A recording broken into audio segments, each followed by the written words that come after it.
Morning, everybody. We have a very special guest today. I love this because every Thursday morning, I have the pleasure of being able to spend time on the phone with my dear friend Megan Afshar Martins up in Greenville. And so we just decided to turn this into a questions with chiropractor session. She was kind enough to get up a little earlier and do her hair and get ready for me. And so, um, good morning, Megan. And I want to ask you, first of all, to tell us why you're a chiropractor. Oh gosh. I am a chiropractor because I met a woman. I had graduated from college, didn't know what I wanted to do, and met a woman who was a chiropractor. She convinced me to come to her office because she saw something in me that she thought would be great in the chiropractic profession. She invited me to her office. I visited, and by the end of the day, so I was there her entire shift from 8 o'clock in the morning until 6 p.m.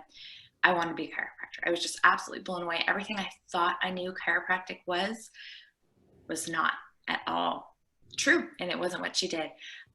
She was seeing families and kids, and she was seeing people who their health was bad, and they got adjusted, and their health got reconnected, and their bodies healed, and it was the most amazing thing I'd ever seen.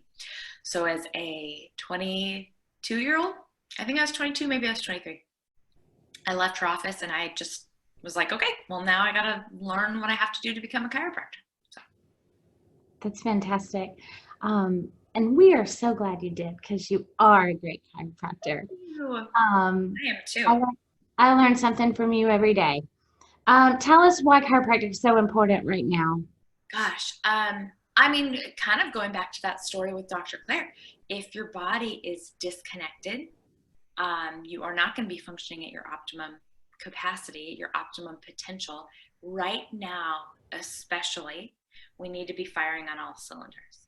Um, we obviously have a virus going around that is people can be susceptible to. It is more contagious, they're saying, than most things we've come in contact with. So there's that. We need to make sure that our bodies are strong and able to fight against that. But then there's also the fact that we're social distancing right now. We have a lot of extra stress on our mind as we're watching the economy potentially collapse. We're just kind of, we don't know what's going to happen. So we really need to make sure that our bodies are functioning as well as they possibly can to make sure that internally our health, we are not more susceptible to getting sick, but then we're not more susceptible to our bodies breaking down internally. Yes, absolutely. I've said that so many times lately.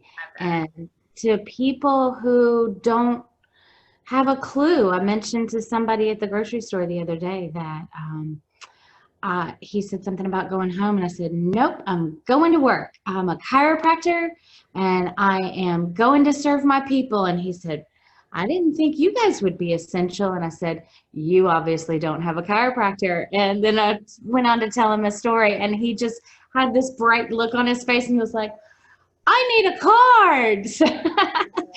So it really is. It's so important that we're telling this message, and that's kind of the purpose of this video. These videos that I'm doing is to not only help the people in my community hear this story from somebody else, but the people in your community, and then the people in their communities. But also, there are a lot of chiropractors that are maybe not swimming with their heads above water right now and having lost a little bit of faith in these principles. And these are so important because this really is, I believe, just the fundamental underlying way to practice right now and to think, because we're only going to go straight up. Yeah. Um, Tell me, what's your biggest concern right now?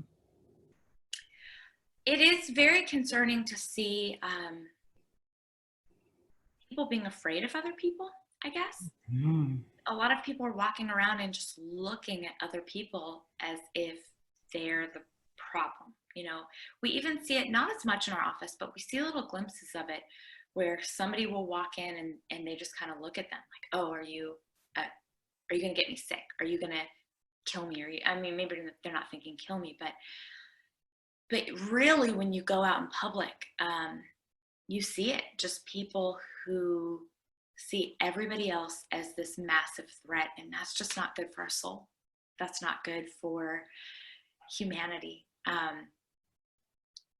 If somebody clears their throat and you look at them as if they're gonna bring down your whole family and kill everybody you love,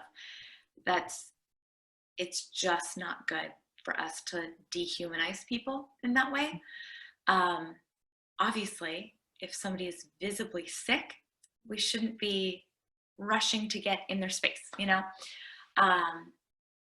but still see them as somebody who is human and somebody who is a son or daughter just like us, and somebody who has people to love and who love them. And I think that has been my biggest concern, if that makes sense.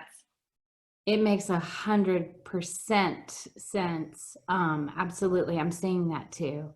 And the same conversation I had with the person at the grocery store yesterday, I said, can't you just not wait for the day where we get to like high five each other and hug each other again, and not have to look over our shoulder and wonder if somebody's, thinking something of us. But yeah, absolutely.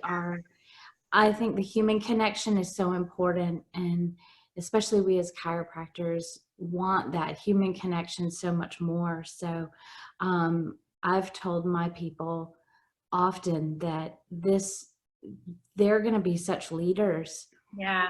Is over because they're connected, and they'll be able to normalize a little bit better, and everybody's going to be asking them, how come you're so okay? Yeah. And I love that chiropractic's a piece of that answer. Tell me what you're learning about all of this through this. I've been really impressed with how educated my patients are. We have people come in constantly and they say, well, I'm working from home and my kids are schooling from home, but we just know how important it is to make sure our immune systems are functioning well. And it's given me kind of like mama bird pride, like, oh gosh, you get it. Yeah. We're doing everything in our office to make sure that people feel as safe as possible. We are spreading out all of our appointment times. We've really stopped taking on new patients at this time, where we would normally have 6 to 8 hours a week where we would see new patients. We have taken a lot of those times away, and we've spread out our regular patient times in that, so that we don't have the big bogs of families coming in at the same time. And then there's like 17 people in the office, and we're spacing people out seated wise. Sorry, my cat is deciding to attack something. Hold on. Nice. That's all right. My dogs were running figure eights around the living room before you called, and so one of them was sequestered so that he couldn't cause trouble. But yeah, so we're doing everything in our office that we can, and then we got the kitty cat right here. Hello, kitty cat. It's just been really great to see how well received everything is in our office, and really it feels like just kind of business as usual. We moved into a new space a week and a half ago.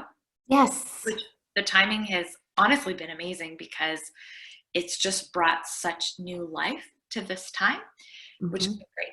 And we just kind of like, as all of this peaked and has been crazy, we moved into new space. So it's just been great interacting with everybody, and everybody's been so happy and joyful. And so it's been awesome. Fantastic. Okay, so mentioning your new office, I know that you've been working really hard to get that going. Yeah. As has your special team been working on that, and that you've been working hard in the office and your community. But what are you doing for fun? How are you relaxing a little bit? Because we do have to take care of our souls too. Yeah. Well, in this time, I'm really prioritizing sleep. I'm making sure that I'm getting at least 8 hours of sleep every night. I love sleep already, but it's so easy to just let it fall by the wayside and just say, well, I'll sleep over the weekend. Or so really, really prioritizing sleep, which brings so much joy to my life to be well rested. Gardening. I try to at least garden 1 day a week, which this has been the best late winter and spring where it's been so mild and everything's blooming. It's so beautiful. And then working on the office a lot, which has, it's work and it's a lot of hours, but seeing that finished product has really brought a lot of happiness to my soul. So That's fantastic. I can't wait to see it. I'm going to come up there soon. please do. I just know it. I know. Megan, thank you so much for doing this with me this morning. Your voice is so wonderful and your message is so great, and I appreciate it 100%. And I can't wait to see that office soon. Thank you so much. I really appreciate you. Bye. Bye.